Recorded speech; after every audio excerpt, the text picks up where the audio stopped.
إنا نخاف من ربنا يوما عبوسا قمطريرا۔ بسم اللہ الرحمن الرحیم۔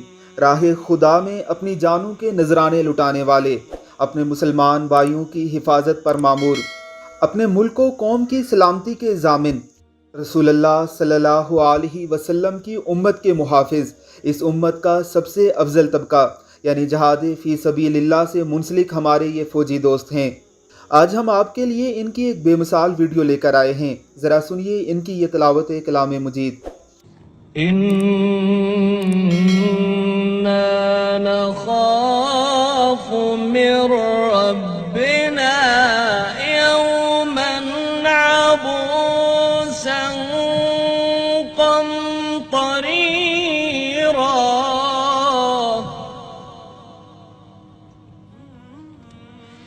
فوقاهم الله شر ذلك اليوم ولقاهم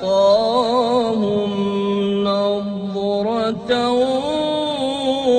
وسرورا۔ إن الله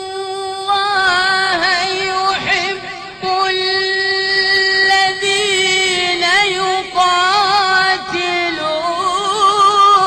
في سبيله صفا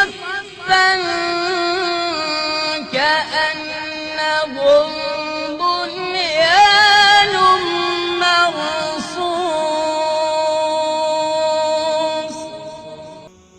حضرت سعد بن ابی وقاص رضی اللہ تعالی عنہ سے روایت ہے کہ میں نے حضور نبی اکرم صلی اللہ علیہ وسلم کو فرماتے ہوئے سنا، بے شک یہ قرآن غم سے لبریز نازل ہوا ہے، پس جب تم اسے پڑھو تو رویا کرو، اور اگر دل کے سخت ہو جانے کے باعث رو نہ سکو تو کم از کم رونے والی حالت ہی بنا لیا کرو، اور نغمگی کے ساتھ خوش الحانی سے اس کی تلاوت کیا کرو، پس جو حسن صوت اور نغمگی کے ساتھ قرآن کی تلاوت نہیں کرتا وہ ہم میں سے نہیں ہے۔ اللہ رب العزت کی ذات ہمیں بھی اسے خوبصورت آواز میں پڑھنے کی توفیق عطا فرمائے، آمین ثم آمین۔